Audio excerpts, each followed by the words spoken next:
Fan TV, bonsoir à tous chers abonnés, très heureux de vous retrouver pour cette nouvelle édition de l'After Game.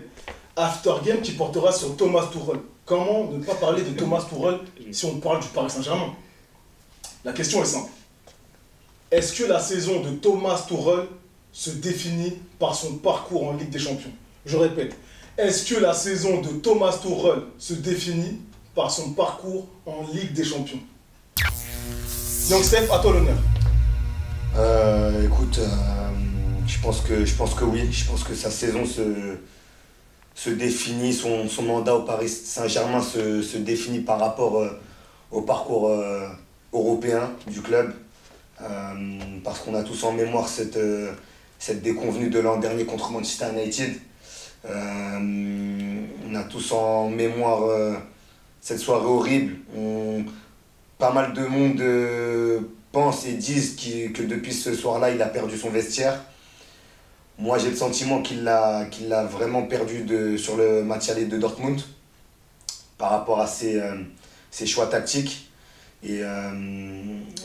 Donc c'est par rapport à ses choix tactiques que tu penses qu'il a perdu le vestiaire ou quelles sont les raisons selon toi? Oui, c'est par rapport à ses choix des hommes qui sont pas toujours... on a du mal on a du mal parfois à comprendre là où il a envie de nous faire aller. Donc ouais, je pense que ouais, une énième élimination du PSG en Coupe d'Europe ferait tâche et je pense que ça entraînerait un départ de Thomas Tuchel, tout simplement. D'accord, bah, je rebondis sur ce que tu dis, parce que dernièrement, Léo avait dit, Leonardo, en directeur sportif bien sûr, avait dit que voilà, c'est qu'un match de foot, si on est éliminé, c'est pas la fin du monde. Il avait plus ou moins dit ça. Donc, est-ce qu'il ne faudrait pas lire entre les lignes ou se dire que voilà, on ne peut pas juger la saison d'un entraîneur uniquement via, en tout cas, le proxy Ligue des Champions? Tu sais ce qui parle plus que le fait qu'il ait fait cette déclat? Bah, c'est qu'il parle plus. Et le fait que Léo parle plus depuis ce match dit pour moi l'inverse. Dit pour moi qu'il se dit je vais pas tomber dans le wagon. C'est du contre-pied. Ouais, je tombe pas avec toi. Là, je ne prends pas ta défense, tu tombes tout seul. Là, sa communication qu'il avait fait hier, que tu évoques là tout à l'heure, c'était juste pour calmer, pour à mon avis déstresser les joueurs, pour qu'ils puissent entamer cette allée-là de façon plus sereine, mais en tout cas avec une certaine, comme tu l'avais dit, avec le filtre de l'exigence. Voilà. Et donc, de ce point de vue-là, c'était plutôt une bonne communication. Mais pour revenir sur Tuchel, bien sûr et évidemment que son avenir au sein du club dépend de notre parcours en Ligue des Champions. Il ne faut pas oublier que Emery était parti à cause de ce manque d'efficacité et du parcours qui s'est toujours résumé au 8e de finale. Il est venu parce qu'il était normalement, il devait amener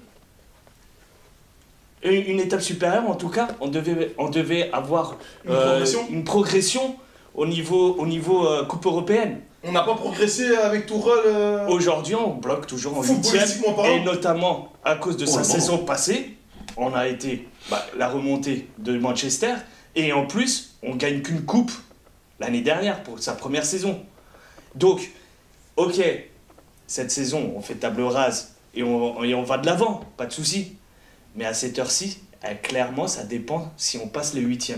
Et surtout, avec le match aller qu'il nous a proposé, alors là, il est encore plus sur la select. Le gars est complètement sur la select. Et en plus, s'il perd, si c'est avéré vrai, s'il perd le vestiaire, mais comment on peut continuer avec cet entraîneur? Moi, je l'aime bien, Tuchel. Moi, il avait une bonne image, en tout cas, avant de venir ici. Et même si la saison dernière était plus que...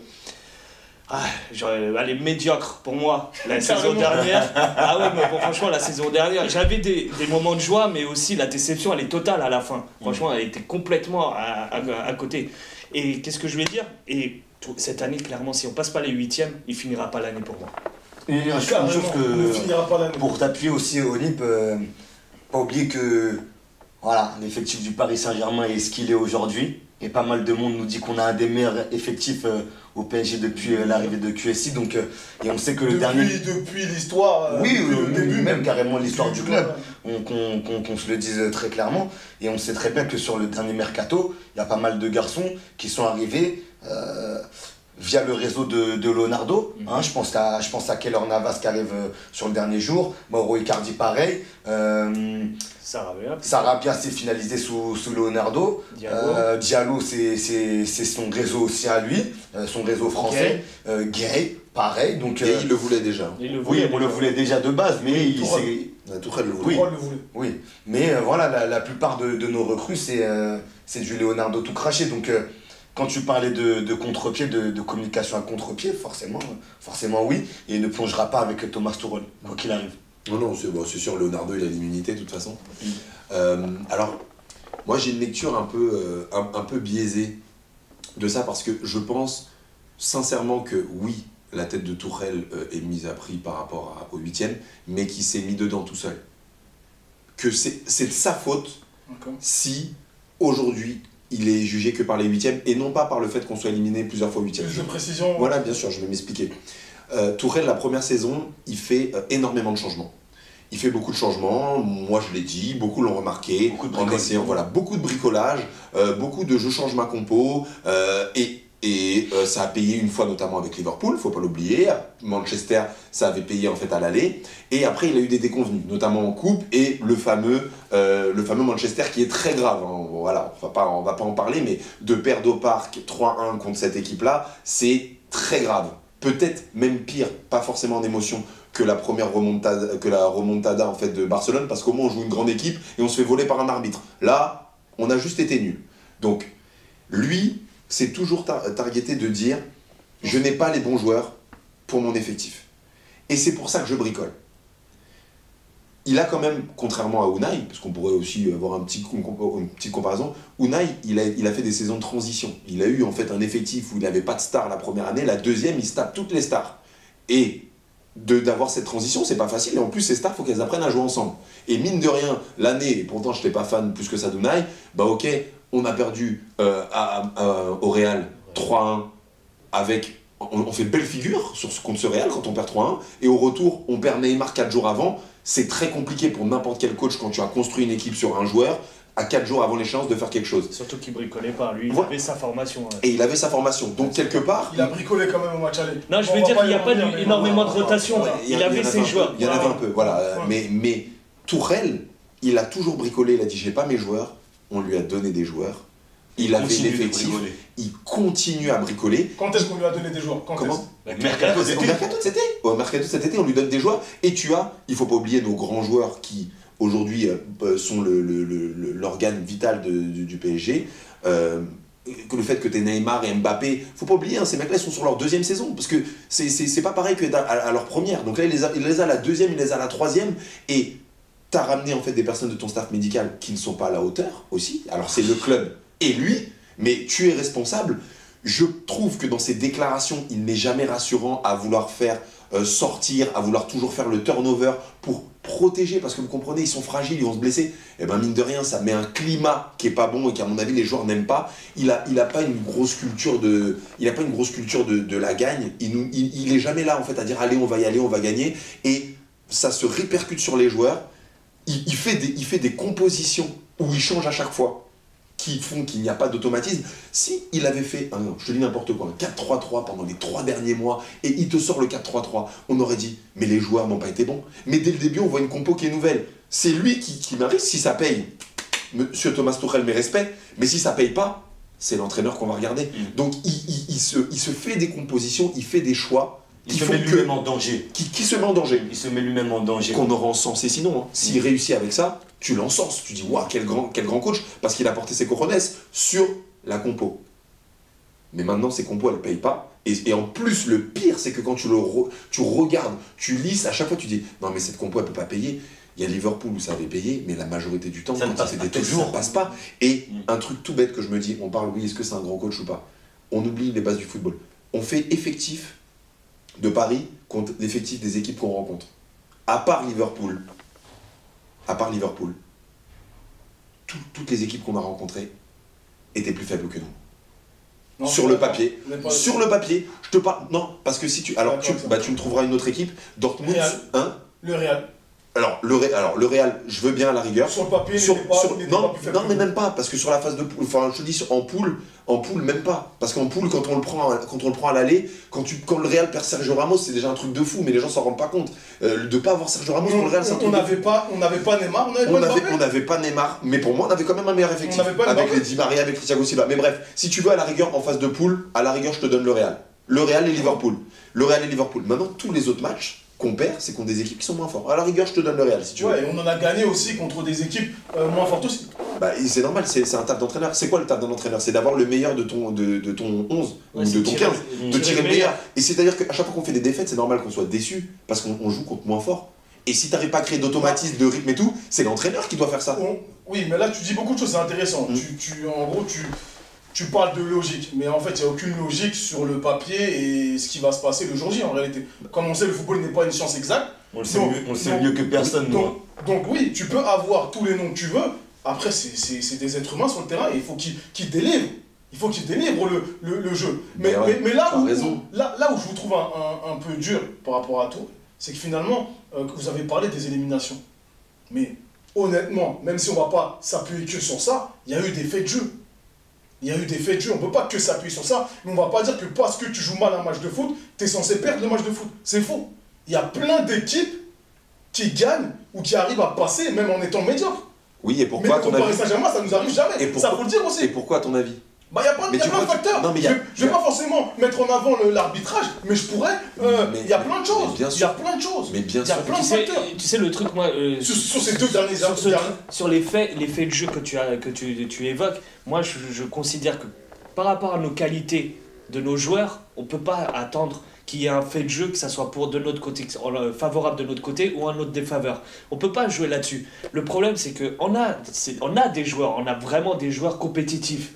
Le problème, c'est que quand tu vois au match aller, j'ai eu l'impression qu'ils ne savaient plus jouer ensemble. Chacun pressait d'un côté, l'autre il marchait. Il n'y avait pas une ligne directive sur comment aborder le match et comment les contrecarrer. Parce que, sur quel match tu parles? Là, je parle de Dortmund.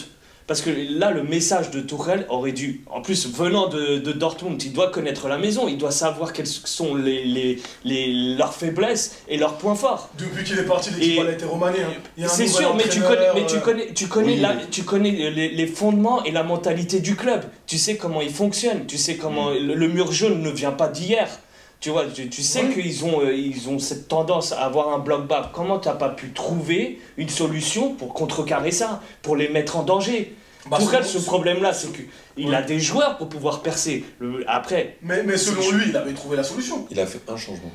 Il a fait un changement sur un match que tu perds. Si tu te parles de Mbappé en pointe neuf à nouveau, moi... Non, je parle pas forcément de ça. Mais le but, c'était de limiter les dégâts. On est bien d'accord.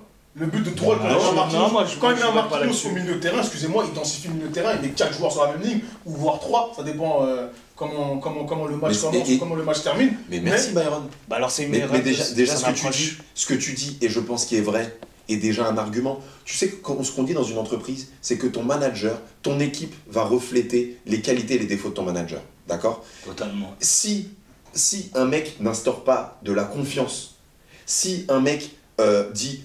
Parce que c'est Compo tout en fait dit ça, c'est ça que je te dis. Quand je te dis qu'il a la culture de la lose, c'est pas qu'il veut perdre le match, c'est que... Non mais je vais t'expliquer pourquoi je te dis ça. Bien évidemment qu'il n'y va pas pour perdre. Mais est-ce que tu as entendu ce qu'il a dit à la mi-temps de PSG Manchester? Bon les gars, si vous n'arrivez pas à gagner les duels, essayez de conserver le ballon. C'est quoi ça quand tu joues contre contre cette équipe de Manchester? Mais tu dis aux gars, putain mais les mecs réveillez-vous. C'est quoi ça? Vous êtes Il a vraiment dit ça? Il a vraiment dit ça. Il a vraiment dit ça. Après PSG Bordeaux, il a dit c'est bien de se rassurer avec une victoire. Après un 4-3 contre Bordeaux. Mais un mec comme Neymar, un mec comme Mbappé, des mecs qui ont faim de titre et tout, quand t'as un coach qui te dit ça, non mais les gars, réveillez-vous. Mais tu crois qu'il ne le considère pas? Il est gentil, Tuchel. C'est pour ça qu'on a vu des cassures. C'est un mec qui est gentil. Il l'aime bien. Mais c'est pas un patron. C'est pas un patron de vestiaire. Et ça se sent. Et c'est important. C'est très important. J'adore ce gars, j'adore... Moi, je t'aime bien, Joe. Ah, merde. J'aime bien Tuchel. Les gens le savent, j'aime beaucoup Tuchel. Depuis qu'il est arrivé, j'ai toujours soutenu ce coach. parce que je le voyais de temps en temps quand il était à Dortmund. Mais je trouve que sur les dernières semaines, il est mou. Il est mou. Sur le match perdu à Dortmund, le nul à Madrid, je me rappelle sur les confs d'après-match, il nous a dit quoi? C'est facile de critiquer quand on n'est pas entraîneur. Pourquoi tu nous méprises? En plus, on n'a peut-être pas joué au football, mais quand ça transpire pas quelque chose de bon, on a quand même, on a l'intelligence de le dire. Donc ça sert à rien d'être méprisant comme ça, Tourelle. Et pourquoi je le trouve mou? Parce qu'il sait très bien que si il saute en fin de saison, il a déjà son point de chute. C'est pour ça qu'il est très tranquille. Il est très tranquille, la situation ne l'atteint pas. Moi j'ai l'impression que la situation ne l'atteint pas. Tout simplement. Là on fait des procès, d'intention. Mais ce que je veux dire, c'est que je trouve qu'on est trop un peu obsédé par la Ligue des Champions. Je comprends que tout le monde voit le Paris Saint-Germain via la Ligue des Champions. C'est un peu logique parce qu'on est un peu au-dessus dans toutes les autres compétitions, notamment les compétitions nationales. Qui nous a pas fait gagner. Mais il faut noter aussi que les équipes, elles ne se font pas du jour au lendemain. Klopp, qui réussit très bien en ce moment, il a pris combien de temps pour gagner un titre à Liverpool? Mais est-ce qu'il joue dans le même championnat? 4 ans, je crois. Mais il fait pas la même chose. Il joue pas dans le même championnat. Attends, il joue pas dans le même championnat. Pourtant, son premier titre, c'était la Ligue des Champions. Et nous, c'est ce titre qu'on veut. Oui, mais... Donc, mais ce que je veux dire, c'est que quand il est arrivé, il a changé plus de 70% de l'équipe. L'équipe d'aujourd'hui de Liverpool et l'équipe du moment, du jour où il est arrivé, a quasiment changé. Tu sais pourquoi moi je veux juste revenir. Vas-y, finis. Après. Je finis. Voilà, il faut aussi de la régularité. Changer toujours d'entraîneur tous les 2 ans parce qu'il ne faut rien avec des champions. Pour moi, il n'y a pas de logique dans ça. Changer toujours de compo, c'est bien aussi. Mais on te dit que... Pourquoi tu changes de compo? Parce que peut-être que certains joueurs ne sont pas au niveau. Mais oui, mais peut-être que certains joueurs ne sont pas, ça fait 2 ans. Il n'y a que lui qui fait ça, c'est ça. Et je pense que sur cette année, il aurait pu être régulier dans ses compos. En fait, la Ligue des Champions, si tu veux, c'est comme si t'avais quelqu'un qui révisait tout le long et la Ligue des Champions, c'était l'examen. Alors oui, tu peux dire que c'est très coup près, mais sauf que tu vois que dans ces révisions, tu révises mal. Moi, je trouve qu'il y a de la progression dans le jeu. Tu sais, moi je trouve qu'avec Tourelle, il y a de la progression dans le jeu. C'est le problème de Tourelle. Sincèrement. Le problème de Tourelle, à l'heure actuelle, c'est comment on nous l'a vendu. Emery, s'il a bougé, c'est parce qu'on ne pouvait pas aller plus loin en Ligue des Champions. Tourelle, s'il est arrivé, c'était parce qu'avec lui, peut-être, on pourrait aller plus loin. Avec un effectif moins bon. Avec un effectif, voilà. Mais là, il a eu un effectif qui était moins bon. Et après, c'est comme ces délires avec OM Project et tout. C'est la communication qui a peut-être été mauvaise avec Tourelle. Mais moi, Tourelle, s'il est dans notre club, c'est parce qu'on peut aller plus loin en Ligue des Champions. Les coupes nationaux, on les avait déjà. C'est pas comme Liverpool. Liverpool, c'était en reconstruction qu'au club il est arrivé. Ils étaient en pleine reconstruction. On n'est pas dans la même étape que lui. Nous, on a notre équipe. Il suffit juste d'incorporer d'autres joueurs avec plus une qualité supérieure. Mais on avait une équipe. On n'était pas en phase de construction. On était en phase de quête à cette coupe européenne. On sera toujours dans une phase de quête. Et quand tu recrutes un nouvel entraîneur, on n'est pas en phase de reconstruction. C'est ça que j'ai envie de te dire. Oui, mais c'est rien. On n'est pas en phase de reconstruction, mais à partir du moment où tu détruis, c'est-à-dire tu supprimes un élément, c'est que forcément tu en rajoutes un autre. Et forcément il y a de la construction dans ça. Mais on te pardonne un an pour ça, parce que ça je peux l'entendre, sur un an, que ça t'arrive. Mais je te rappelle encore, Bayern, c'est encore un rapport de force. On se fait éliminer en 8ème contre une équipe moins forte. Regarde, Unai, je te prends un exemple. Une équipe moins forte, excuse-moi, mais ça va pas rien dire de dire qu'il y a des équipes moins fortes. Mais ça veut pas rien dire. Quand tu joues Dijon. Moins fort peut te battre. Non mais quand tu joues Dijon, quand tu joues Dijon, ne me dis pas que tu arrives en disant que t'es pas favori. Oui, tu peux me dire qu'il y a la beauté du football. Watford a battu Liverpool et tout. Je suis d'accord avec toi qu'il y a des faits de match qui peuvent arriver. On est d'accord. Maintenant, il y a un minimum de régularité. Liverpool gagne tout le temps et a perdu contre Watford. Ok, ça lui est arrivé une fois sur un chemin, un long fleuve tranquille. Nous, on voit de la fébrilité tout le long. On voit des matchs irréguliers tout le long. Tu vois des Brest qui sont perdus. Regarde la déclaration de Leonardo. On va en reparler. La déclaration de Leonardo versus Tourelle. Et quand je te dis qu'il n'a pas la culture de la victoire, Leonardo il te dit faut arrêter d'être négatif, les gars, allez, on avance, on y croit, vous faites ça les médias, on se renforce. Ça c'est un mental de gagnant. Tourelle il répond quoi? En même temps c'est vrai qu'avec notre passé, on peut pas en vouloir aux... Il a vraiment dit tout ça, non? Mais oui, il dit des trucs de loser comme ça. Il dit des phrases de... Mais si, le passé on peut pas faire sans. Non mais... Byron, bien évidemment que, de toute façon, les deux sont vrais, en réalité. En réalité, les deux sont vrais. On ne peut pas oublier le passé, et on doit être positif pour le truc. Mais si déjà, quand tu choisis devant un micro de dire l'un ou l'autre, et c'est-à-dire qu'il a même allé plus loin, quand je dis que la culture de la loose, il y a un Leonardo qui dit « Ouais, il faut qu'on y aille », et lui, on lui dit « Qu'est-ce que vous pensez de ça ?» Il répond à quoi à ça? Ben, on ne peut pas en vouloir aux gens. Donc c'est-à-dire qu'il a un note positif, au lieu de se rattacher dessus, c'est « Non, mais je les comprends parce qu'on a souffert ». Ça, c'est une mentalité qui ne peut pas aider un vestiaire. Tu peux pas te dire que ce mec qui réfléchit comme ça, qui réfléchit à oh, Marquinhos, il va peut-être se blesser, ou Thiago Silva contre Amiens, je l'ai fait jouer une mi-temps, je vais pas les mettre ensemble, parce que tu comprends, c'est le grand Amiens, donc on va pas les jouer avant d'aller à Dortmund. Il a en fait plein de comportements d'un mec qui est frileux. Ça, c'était une décision collective. C'était une décision collective. Collectif, c'est lui l'entraîneur, après il y a des choses institutionnelles, etc. Bien sûr, il y a un supérieur qui s'appelle Leonardo, il y a un autre supérieur qui s'appelle... Sauf, oui, mais il choisit, enfin, faut, après un moment, voilà, il fait quand même ses choix. Oui, il fait ses choix, mais tout va dans ce sens-là, à chaque fois. À chaque fois, il prend pas de risque. On n'a jamais eu autant de... Et encore, je trouve que c'est encore pire depuis qu'il a le choix. C'est pour ça que, voilà, sur la précédente vidéo, quand on en parlait, je disais peut-être tant mieux qu'il n'ait pas trop de choix parce qu'il n'aura pas le choix de créer un peu d'automatisme et d'intensité. Parce que quand il n'en crée pas, il change tout le temps. Il a l'impression que c'est un labo. Et il regarde pas que... Mais vous ne trouvez pas qu'il a fait progresser l'équipe? Mais vous ne trouvez pas qu'on fait une bonne saison cette année? Et tu vois, là, on n'est pas encore éliminé. Hein. Ok. Donc... Byron, je réponds à ça. Je te fais voir la saison 2017 où certes, je l'accorde, on n'a pas gagné le championnat contre un magnifique Monaco qui va quand même jusqu'en demi. D'accord? Sur cette saison-là, on bat le nombre de records de buts en poule en rencontrant des Bayern. On a rencontré Bayern, donc aller-retour. Au Real, on fait un match, certes 3-1, mais dans le jeu, on est bon. Le Real, ils sont comme ça. Et par contre, au retour, pour moi, oui, on a manqué de créativité, etc. Mais on a perdu Neymar qui était... Parce que tout Unai avait réfléchi au système par rapport à ce joueur. On le perd. Il n'y avait plus rien, plus d'automatisme, plus rien. C'est un jeu, c'est comme si tu perdais Messi, c'est pas pareil pour le Barça. Et moi, ce PSG-là, je le trouvais très fort et très constant. Et d'ailleurs, on a... Ouais, oui, du coup, 2017-2018. Du coup, quand on perd contre ce Real, on perd contre un Real qui va devenir triple champion. On perd pas contre un faux Manchester qui va s'arrêter là. Dortmund, enfin, j'espère qu'ils vont pas passer, mais s'ils passent, je ne les vois pas en prétendant l'état. On peut se tromper, mais...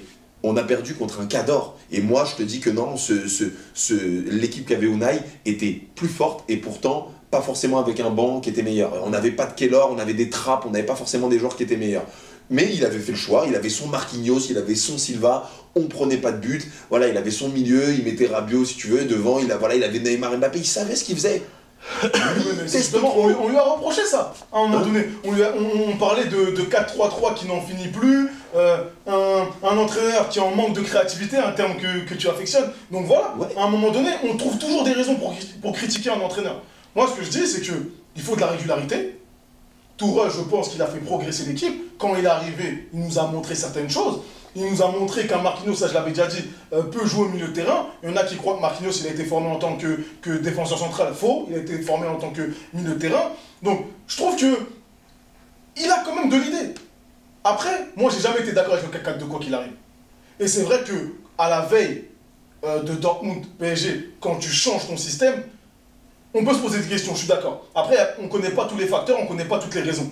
Mais de là à définir sa saison uniquement sur une compétition, parce que... C'est un tout, Bayern. Tu vois, moi, le seul truc qui compte, pour moi, après ça c'est mon avis personnel, c'est ce que tu vas donner sur le terrain. C'est-à-dire la manière dont tu gagnes ou la manière dont tu perds. En tout cas, plus la manière dont tu perds. Parce que si tu gagnes, même si tu gagnes mal, tu gagnes, donc il n'y a pas de problème. Mais c'est surtout la manière. Et je pense que c'est ça qui inquiète les gens ou qui frustre les gens. Mais je trouve que dans la manière, à part pour le match aller face à Dortmund, je trouve dans la manière, il y a eu de la progression. Je trouve que le collectif progresse, je trouve que sa philosophie, elle se met doucement en place. Ah bon, tu peux me parler de la philosophie, s'il te plaît, je la connais pas. Bah, déjà, quand tu changes de compo tout le temps, je la connais pas, moi. Il a toujours prôné un jeu avec de l'intensité. Ça, c'est depuis le début. Ok, c'est ce qui nous a le plus manqué peut-être à Dortmund. Je suis tout à fait d'accord avec toi. Bon, alors tu prônes quelque chose que tu n'arrives pas à faire. Bah, là, pour le coup, ça s'est pas passé... mais même contre les autres matchs, Byron, quand on gagne contre Dijon 4-0... Il faut les outils aussi, il faut les bons outils. Mais contre Dijon, on a des bons outils. Non, je parle pas mais ce que je veux dire par là, c'est que c'est pareil. La Ligue 1, moi je te dis, quand je te dis qu'il n'a pas la mentalité de victoire, c'est que la Ligue 1 est un niveau faible. C'est quand tu te dis que tu as gagné 4-3 contre Bordeaux et tu dis c'est bien, on s'est rassuré par une victoire, c'est que tu n'es pas ambitieux. C'est pas normal. Tu devrais dire, vu l'équipe, vu l'adversité, si tu mets de l'intensité, ces mecs-là, tu les tapes 4-0, 4-1 si tu veux, parce que ça peut arriver. Mais 4-3, tu peux pas te dire, en rentrant voir tes gars, on a fait un match. Ah, c'est bien, on a fait une victoire. Il va bien évidemment qu'il aura. Je trouve pas que c'est exigeant avec son vestiaire. Il n'est pas exigeant avec les victoires. Il se dit, je suis sûr qu'il se dit ça. Il se dit, on a fait les 3 points et on a gagné 2-0, ça va. Mais non, frère, quand tu joues contre une équipe qui est pas forte, tu te dois d'être tueur. Tu sais très bien que si demain on mettait Man City contre Bordeaux, mais tu crois vraiment qu'il y a 4-3 à la fin? Mais il n'y a jamais 4-3. Il n'y a jamais 4-3, les mecs ils lâchent jamais rien jusqu'à la fin. Et nous, on ne sait pas faire ça. Donc si tu me dis qu'il est à la culture d'intensité, bah excuse-moi, quand tu regardes les matchs de Marseille où on gagne 4-0 en première mi-temps, après on gère, il y a plein de choses. En général, les petites équipes, elles craquent quoi? Comme les Stars de Dijon, elles craquent à la fin, parce qu'elles sont fatiguées. Ça, c'est des ajustements sur lesquels il faut travailler. Mais ça fait 2 ans qu'ils travaillent. Tu peux avoir une philosophie, mais il faut laisser du temps. Tu sais, il y a plein d'entraîneurs. C'est comme à Manchester United. Actuellement, c'est pas la folie là-bas, Manchester United. Mais tout le monde dit qu'il faut être derrière l'entraîneur, Solskjaer, et de le conserver. Parce que si tu conserves pas tes entraîneurs, finalement, tu leur laisses pas le temps. Après, comme on dit toujours, le temps, c'est un luxe. Lui, il a fait des bonnes choses. Lui, quand il prend Manchester, eh ben, il nous élimine. Donc déjà, il a dans son palmarès d'avoir mis une culture de la gagne qui fait qu'ils ont enchaîné 10 matchs et que quand ils nous ont rencontrés, même aux petits jeunes, parce que c'est ça aussi, tu dis qu'on ne peut pas le juger, mais à un moment, moi, il y a la déclat que je t'ai dit qu'il fait... Non, on peut le juger, mais je parle, est-ce qu'on peut définir sa saison uniquement sur ça? Regarde, je te dis que moi, il fait la déclat dans le vestiaire. Ouais, si vous n'arrivez pas à gagner dans les duels, gardez le ballon et tout. Il fait une déclat comme ça. Solskjaer, je me souviens que les déclats qu'il disait, mais nous, on va à Paris pour gagner. Et qu'est-ce qu'il fait? Il gagne. Non mais il le disait pas comme ça. Non, ils sont toujours humbles dans la. Ils sont toujours humbles. Après, tu peux penser autrement. Il l'a dit. On veut marquer dans les premières minutes. Exactement. C'est vrai. Pardon. Vous avez raison. Mais en tout cas, il a une ambition qui l'assoit. Et ça veut dire que dans ton vestiaire, tu lui dis. Et on oublie en fait ce côté leader de vestiaire. Moi, chaque fois qu'il parle Tourelle, je me dis sans prétention aucune que n'importe qui de nous, on serait au vestiaire. Pas par les compos et tout. Il a un métier et tout. Je respecte son métier. On n'est pas coach. Mais par contre, je te dis, je suis sûr que nous tous là, on serait meilleurs sur une causerie d'avant-match. J'en suis sûr. Je sais pas ce qu'il dit dans ses causes, mais moi je suis sûr qu'on est meilleurs. Parce que si je les vois, les mecs, je leur dis putain, les gars, préparateur mental, mais on les tue. Mais je me dis, mais les gars, non, mais je le pense vraiment. Oui. Côté transcendez-vous psychologiquement, je pense qu'il est pas bon et qu'il croit pas en lui, en leader. En leader, voilà, il croit pas en lui en leader. Après, c'est peut-être en technicien, c'est ton opinion, c'est très respectable. Oui, voilà. Mais ce que je veux dire, c'est que voilà, tu peux avoir un certain discours face caméra et en off, tu peux être différent. Bien sûr. Il y a plein de coachs comme ça qui viennent comme ça sur la pointe des pieds. T'as raison. Oui, on va faire un match après match, mais ça veut pas dire que dans les vestiaires, ils sont pas en torche humaine et voilà. Un Camboiré par exemple est très comme ça, il est plutôt calme, mais on sait que derrière c'est le feu. Parce qu'il faut jamais trop parler dans le foot. Tu parles sur le terrain, c'est mieux. Ouais, mais après, tu t'arrives à voir que tes joueurs te respectent pas de fou. Moi, je fais un jeu, il y a l'histoire de Mbappé. Donc, Di Maria, vous êtes très négatif par rapport à... Di Maria, quand il est sorti de blessure, il a même pas regardé Tourelle. Il l'a pas regardé, comme si c'était une merde. Tourelle, il l'a regardé pour pourtant, le mec il a pas regardé depuis 1 an et demi tous les matchs. Exactement. Ouais. Et Di Maria, pourtant, c'est loin. On connaît pas, mais il a un côté un peu plus freiné. Après, on connaît pas toutes les réalités. Hein. Mais il a un côté beaucoup plus friendly, etc. Genre plus calme, pas un caractère explosif à la Mbappé et tout. En tout cas, dans ce qu'il montre, et ben là, il l'a pas calculé. Si ça montre pas qu'il y a un problème de vestiaire et qu'il sait pas gérer, en tout cas, ses mecs. Je sais plus quoi te dire. D'accord, donc vous en tout cas vous êtes tous d'accord sur le fait que la Ligue des Champions c'est le baromètre principal. À cause de lui. Et donc vous n'avez pas l'air d'être enthousiaste par Tourelle. Ah non, moi je reste. Moi, on va finir là, c'est pour ça que je vous dis ça. J'ai écouté les avis de chacun. Moi je dirais que je serais de ton côté dans le sens où il faut laisser du temps au temps. Parce que c'est vrai que changer d'entraîneur toutes les 4 saisons, c'est pas l'idéal quand on a envie de progresser. Puis des entraîneurs à poigne ou des grands tacticiens, des grands magiciens, ça court pas les rues. Qu'on se le dise aussi très clairement. Donc je serais pour laisser du temps au temps. Malheureusement, comme dit Jo, il s'est mis lui-même dedans. La dynamique des derniers matchs ne plaît pas forcément en sa faveur. comme elle avait pu plaider en sa faveur, notamment sur les mois de décembre et janvier. Donc forcément, on est obligé de dire que son destin est lié à notre parcours européen. Mais je suis comme toi, j'aimerais quand même laisser du temps au temps. Mais je suis partagé et je me dis qu'il d'un autre côté, il n'a quand même pas le droit à l'erreur sur les mois à suivre de compétition. Très bien, Oni, peut-être le mot de la fin. Ouais, pour terminer, moi si on laisse pas le temps, après je suis d'accord avec vous qu'il faut laisser le temps au coach de construire et en tout cas pouvoir appliquer son système de jeu et sa philosophie. Mais il faut se rappeler quand même que fin de cette saison, on a beaucoup de contrats qui ne sont pas encore renouvelés, des joueurs certainement cadres qui vont peut-être partir. Donc connaissant, je ne le connais pas personnellement, Leonardo, mais voyant un peu comment... Je suis là, appelle-moi. Quelques conseils. Ouais, j'ai cru, ça fait un petit sushi, il était mauvais en plus. Mais pour terminer, vu la philosophie de Leonardo, de ce qu'il transmet, en tout cas, il veut que réellement le club ait une envergure et en tout cas un poids au niveau européen. S'il doit reconstruire demain pour la saison prochaine son effectif, ça ne sera pas avec Tourelle. Et surtout si on perd en 8e. Si on est éliminé en 8e, alors là, mais j'y mets pas une seule pièce dessus. Donc détruire pour reconstruire. Pour reconstruire, voilà. Et en plus, il choisira cette fois-ci un coach peut-être de renommée internationale qui fera ce boulot-là à la club qu'il a fait avec Liverpool, comme tu l'avais cité tout à l'heure. Très court, je vous rejoins totalement. Moi aussi, je suis pour les entraîneurs dans la continuité. Je trouve juste qu'ils montrent sur cette deuxième saison les limites de ses possibilités en fait dans la continuité, où en gros il n'y a rien d'encourageant dans ce qu'il propose. Rien, carrément. Voilà, non, pour moi il n'y a rien d'encourageant. Il a quand même j'ai rien à voir avec nos parents profs, c'est ça. Votre élève est nul. Donc 0 sur 20 mois. Je note. Non, il y a peu de choses d'encourageant sur son turnover, son intensité et son leadership pour l'amener en troisième. Voilà, il n'a pas rien apporté, mais voilà, leadership nul, turnover dégueulasse, et mentalité de gagnant que je vois pas. C'est un bon bulletin scolaire, ça. Merci à vous. Comme vous avez pu le constater, chers abonnés, le tableau est un peu mitigé, mais plus négatif que positif. Plus Pôle emploi quand même. Voilà, j'allais dire plus sombre que lumineux. Pas longtemps. Merci de donner votre avis. On attend la prochaine rencontre du Paris Saint-Germain face à Dortmund. C'est sûr que à vous écouter, c'est un rendez-vous capital. Donc on verra bien ce qui va se passer. N'oubliez pas de nous soutenir sur les réseaux sociaux, Twitter et Instagram. On vous dit à très bientôt pour la suite de la saison.